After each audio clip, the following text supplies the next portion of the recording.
Halo, selamat datang di channel Cerita Mulu. Pada video kali ini, kita akan membahas cerita tentang Abu Nawas. Judulnya adalah, ketika Abu Nawas dibikin linglung, maka tongkat sakti jadi balasan. Nonton sampai habis ya ceritanya, karena di akhir cerita kita akan menjelaskan pelajaran apa yang bisa kita ambil dari cerita ini. Dan jangan lupa subscribe channel ini ya, agar channel ini bisa terus upload video-video yang bermanfaat. Tanpa pikir panjang, Abu Nawas memutuskan untuk menjual keledai kesayangannya. Keledai itu merupakan kendaraan Abu Nawas satu-satunya. Sebenarnya, ia tidak tega untuk menjualnya, tetapi keluarga Abu Nawas amat membutuhkan uang, dan istrinya pun setuju. Keesokan harinya, Abu Nawas membawa keledai ke pasar. Abu Nawas tidak tahu kalau ada sekelompok pencuri yang terdiri dari 4 orang telah mengetahui keadaan dan rencana Abu Nawas. Mereka sepakat akan memperdaya Abu Nawas. Rencana pun mulai mereka susun. Ketika Abu Nawas beristirahat di bawah pohon, salah seorang mendekat dan berkata, "Apakah engkau akan menjual kambingmu?" Tentu saja Abu Nawas terperanjat mendengar pertanyaan yang begitu tiba-tiba. "Ini bukan kambing," jawab Abu Nawas. "Kalau bukan kambing, lalu apa?" tanya pencuri itu selanjutnya. "Keledai," kata Abu Nawas. "Kalau engkau yakin itu keledai, jual saja ke pasar dan tanyakan pada mereka," kata komplotan pencuri itu sambil berlalu. Abu Nawas tidak terpengaruh. Kemudian ia meneruskan perjalanannya. Ketika Abu Nawas sedang menunggang keledai, pencuri kedua menghampirinya dan berkata, "Mengapa kau menunggang kambing? Ini bukan kambing, tapi keledai," kata Abu Nawas. "Kalau itu keledai, aku tidak bertanya seperti itu, dasar orang aneh. Kambing kok dikatakan keledai?" kata pencuri itu. "Kalau ini kambing, aku tidak akan menungganginya," jawab Abu Nawas tanpa ragu. "Kalau engkau tidak percaya, pergilah ke pasar dan tanyakan kepada orang-orang di sana," kata pencuri kedua sambil berlalu. Abu Nawas belum terpengaruh dan ia tetap berjalan menuju pasar. Pencuri ketiga datang menghampiri Abu Nawas. "Wahai Abu Nawas, akan kau bawa kemana kambing itu?" Kali ini Abu Nawas tidak segera menjawab. Ia mulai ragu. Sudah 3 orang mengatakan kalau hewan yang dibawanya adalah kambing. Pencuri ketiga tidak menyia-nyiakan kesempatan. Ia makin merecoki otak Abu Nawas. "Sudahlah, biarpun kau bersikeras hewan itu adalah keledai, nyatanya itu adalah kambing. Kambing, kambing." Abu Nawas berhenti sejenak untuk beristirahat di bawah pohon. Kemudian, pencuri keempat melaksanakan strategi busuknya. Ia duduk di samping Abu Nawas dan mengajak tokoh cerdik itu untuk berbincang-bincang. "Bagus sekali kambingmu ini," pencuri keempat membuka percakapan. "Kau juga yakin ini kambing?" tanya Abu Nawas. "Loh, ya jelas sekali kalau hewan ini adalah kambing. Kalau boleh aku ingin membelinya.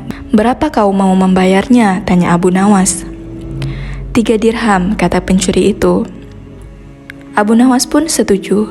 Setelah menerima uang dari pencuri keempat, kemudian Abu Nawas langsung pulang. Setiba di rumah, Abu Nawas dimarahi istrinya. "Jadi, keledai itu hanya engkau jual 3 dirham lantaran mereka mengatakan bahwa keledai itu kambing?" Abu Nawas tidak bisa menjawab.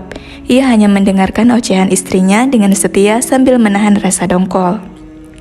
Kini ia baru menyadari kalau sudah diperdayai oleh komplotan pencuri yang menggoyahkan akal sehatnya. Abu Nawas merencanakan sesuatu. Ia pergi ke hutan mencari sebatang kayu untuk dijadikan sebuah tongkat yang nantinya bisa menghasilkan uang. Rencana Abu Nawas ternyata berjalan lancar. Hampir semua orang membicarakan keajaiban tongkat Abu Nawas. Berita ini juga terdengar oleh para pencuri yang telah menipu Abu Nawas. Mereka langsung tertarik.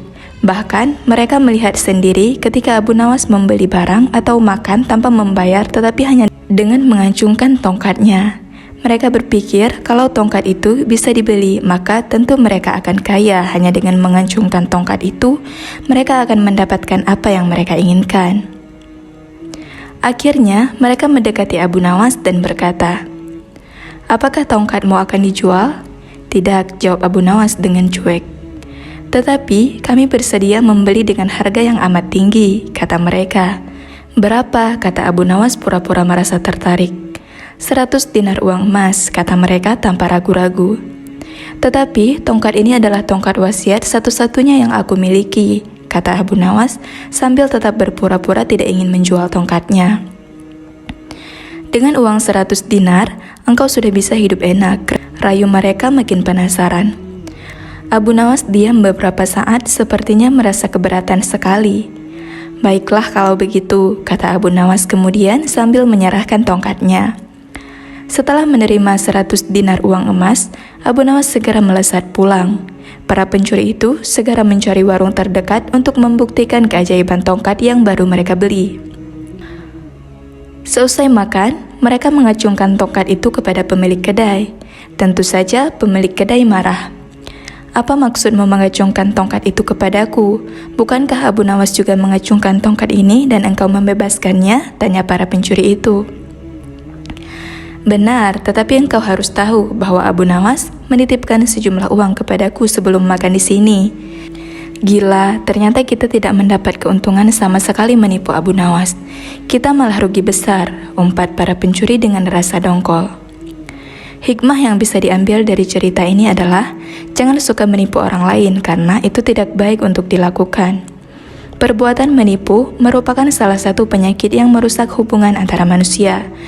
Perbuatan ini akan mengakibatkan hilangnya rasa saling mempercayai antara satu sama lain.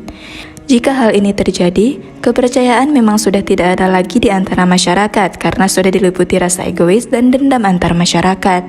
Bahkan rasa saling tolong-menolong sudah tidak ada lagi akibat perbuatan bohong ini. Ada salah satu riwayat yang mengatakan bahwa Rasulullah SAW pernah lewat di pasar, lalu menjumpai tumpukan makanan di sana. Beliau memasukkan tangannya ke dalam makanan tersebut. Tiba-tiba terasa tangannya menyentuh sesuatu yang basah dalam tumpukan makanan tersebut. Beliau lalu bertanya kepada pedagang makanan tersebut, "Apa yang basah-basah ini, hai kau yang mempunyai makanan ini? Apa yang basah-basah ini, hai kau yang mempunyai makanan ini?" Pedagang menjawab, "Wahai Rasulullah, makanan itu terkena air hujan." Rasulullah SAW bersabda, "Kenapa engkau tidak meletakkannya di atas agar bisa dilihat oleh pembeli? Barang siapa yang menipu, ia bukan termasuk golonganku." Hadis riwayat Muslim dan Tirmizi. Dan termasuk dalam kategori menipu ialah seseorang menjual barang miliknya yang cacat, tetapi ia tidak menjelaskannya kepada pembeli dengan jujur. Dalam menanggapi hal semacam ini, Rasulullah SAW bersabda, "Sesama Muslim adalah saudara. Oleh karena itu, seseorang tidak boleh menjual barang yang ada cacatnya kepada saudaranya, kemudian ia tidak menjelaskan cacat tersebut." Hadis riwayat Ahmad dan Ibnu Majah. Islam menghendaki agar penjual mengatakan terus terang kepada para pembelinya, dan ia harus berlaku seolah-olah barang yang akan dijualnya itu untuk dia sendiri. Demikian video kali ini, semoga bermanfaat ya.